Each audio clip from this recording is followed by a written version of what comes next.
Hi, this is Nancy L.T. Hamilton, and today we're going to be doing a video on how to knit and felt cat fur. Just waiting for you to run away.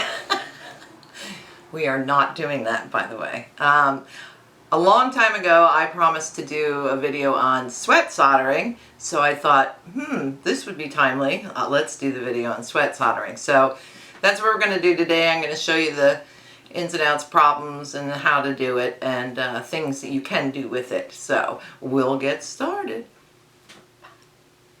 So what is sweat soldering? Sweat soldering is basically when you're going to solder two pieces that are flat together, kind of like this example down here.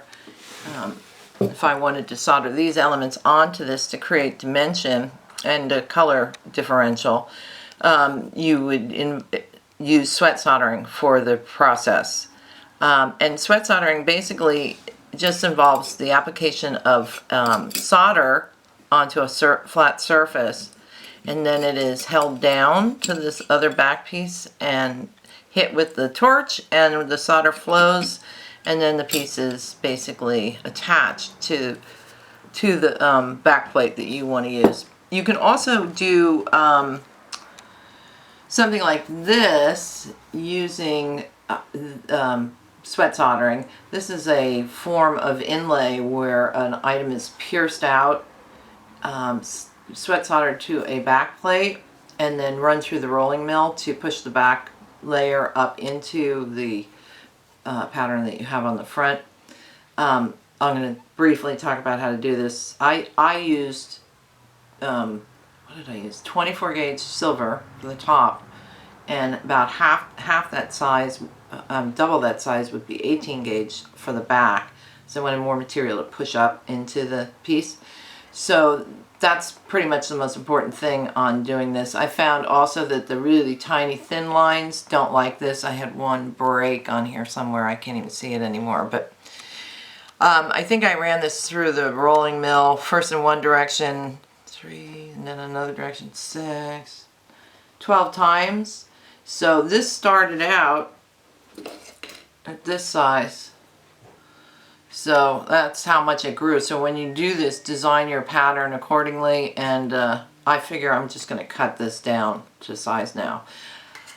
So, and once I liver and sulfur this, it'll be black back there, and it'll just really pop. So it's a nice little effect and something you can do with sweat soldering.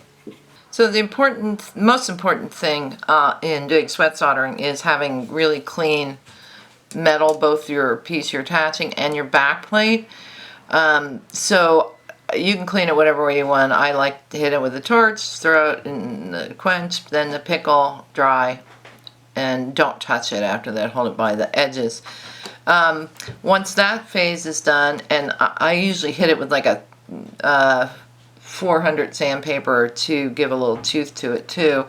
You apply your flux on here, and then my new process is I heat this up until the flux is glassed, and then I put the solder on. Let me grab the solder over here. And you want to put a lot of solder on here. This solder has been rolled through a rolling mill, so the pallions are small, but they're also very thin. I have no control over anything. Oh, for goodness sakes. So pretend this has already been warmed up. I'm going to not put too many on here because I'm going to have to take them all off. But you want to put them fairly regularly. The idea behind this is to, this one is stuck, is to coat the back of the piece with solder without having so much solder that it oozes out the sides and creates a bunch of cleanup for you. It's particularly important in little pieces like this or intricate pieces like this one. It would be insane to try to clean in between these areas. So if I was made this out of silver, let's say I was doing it on a copper back, you've got silver solder that's going to run into all these little places. So you want to use the minimum amount possible. These pallions would probably be even too big for some of these areas here. But just think about evenly spacing. And then I'm going to show you in real life on the torch how I do this. I just wanted to kind of talk about it before. So what you want to do is prep all your pieces that need, you know, do your flux, go heat it up, then sit down and put your solder all over, and then we'll go do a visual, and then I'll come back and blab a little more because I am really good at blabbing. So you're going to need number 4 knitting needles for this process. Oh wait, no. Sorry.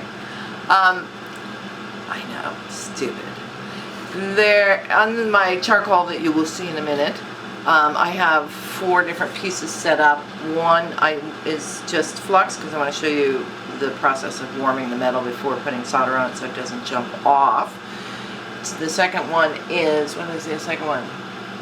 Already cooked solder, flux. The third one is a piece that has the solder put on it, and the fourth one is the little truck lady, and I want to show you how to add the squeezy solder, whatever the heck it was called, onto that. So we're going to go over there now.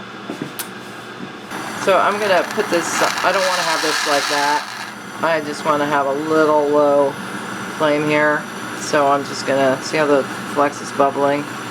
I'm just going to heat that until it gets brown like that. And now it's ready for, after it cools, to place the solder onto it. So we're going to use this bigger piece to show you, and I didn't do my trick, so I'm getting pops. Just forgot to heat it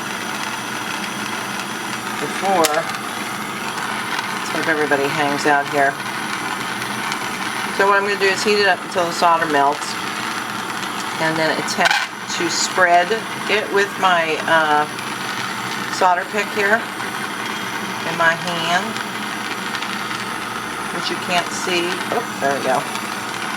So now we're getting some flow, so you can just take your pick and run it along.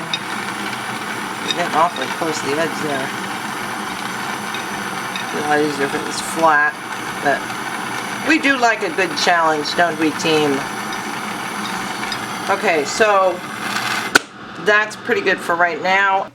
So after you've applied the solder to the back of your piece and pickled it, it's recommended to remove the skin that forms on it. The skin is a depleted version of the solder. It has, the zinc burns out a bit, so the solder becomes like extra hard solder. And to keep it hard, we're going to just remove that little tiny layer that it's formed.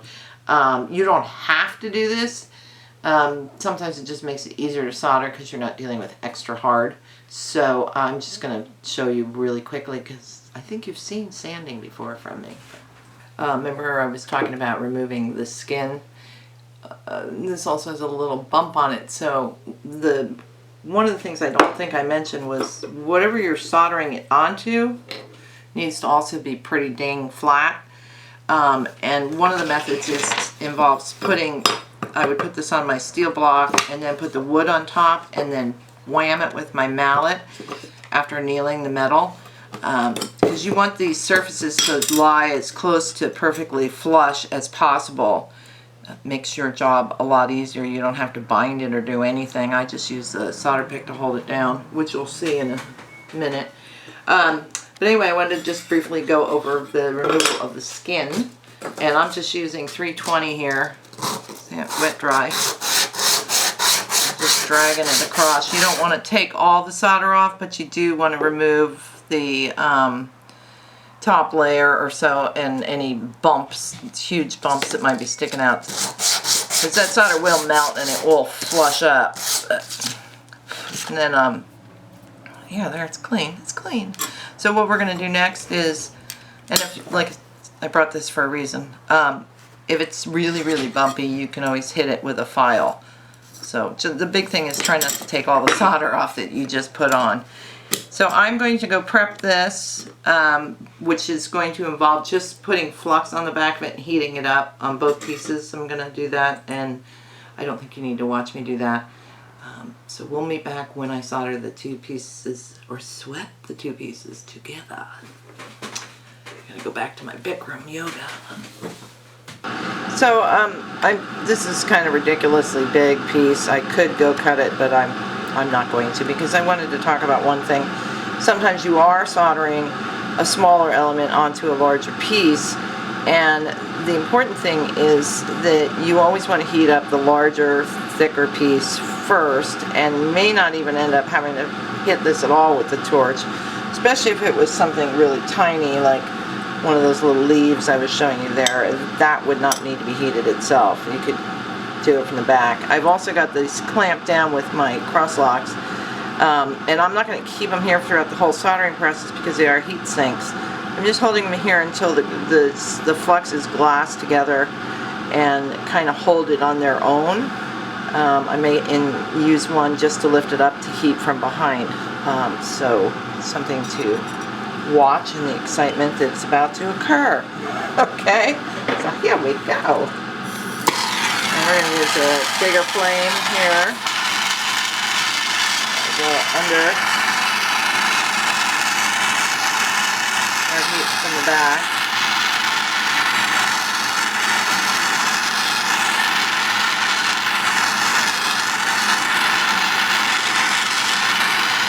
Alright, let's see.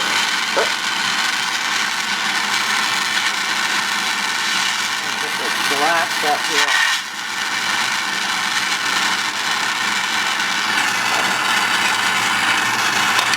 Alright, so now I'm just going to employ my solder pick once this gets up to temp more. And I'm kind of looking for a little flash of silver on the sides. There's liquid in there, feel it. You have to be careful with certain metals. You can dent them if they get too hot. Like our gentium will crack. Solder follows heat.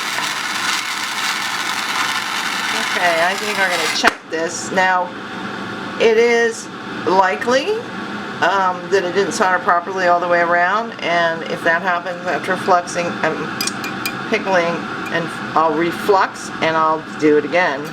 Try to heat more from the back, because I know it's tacked on there now with solder. So I'm going to pickle it. Look how amazing this is. It's so beautiful. I wish I didn't have to wreck it.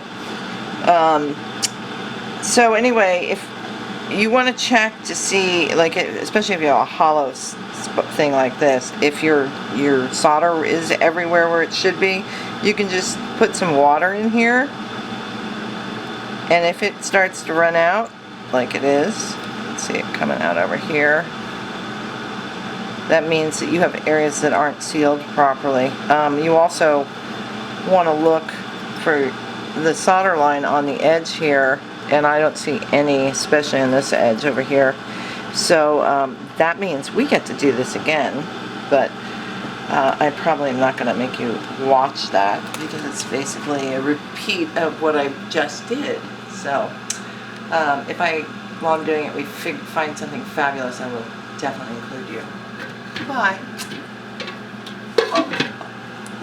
So I've found recently that when I use my soldering tools, like my cross-lock tweezers or my soldering picks, that if I used to quench them, and when I quenched them, I noticed the tips were snapping off on my cross-locks and on my solder picks.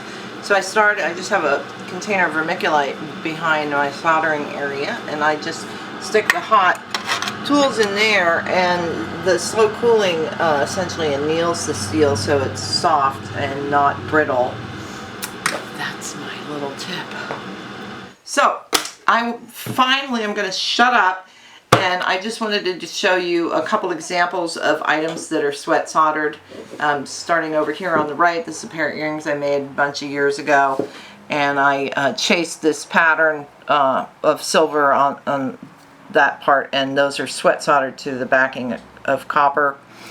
Then this is something I made in my first or second year in jewelry school, and this is a pre-made piece, something you'd get like from Vintage Jewelry Supply, that I sweat soldered on top of for this little container.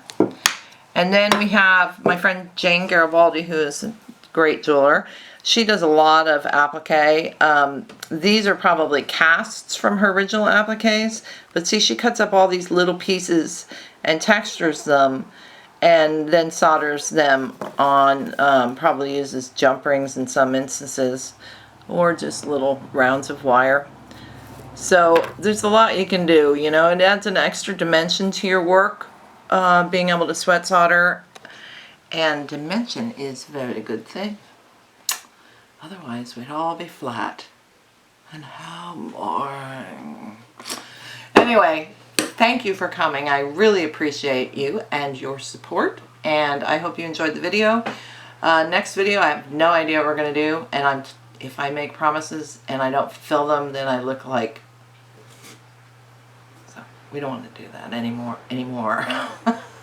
From Melissa and me, thanks. Bye.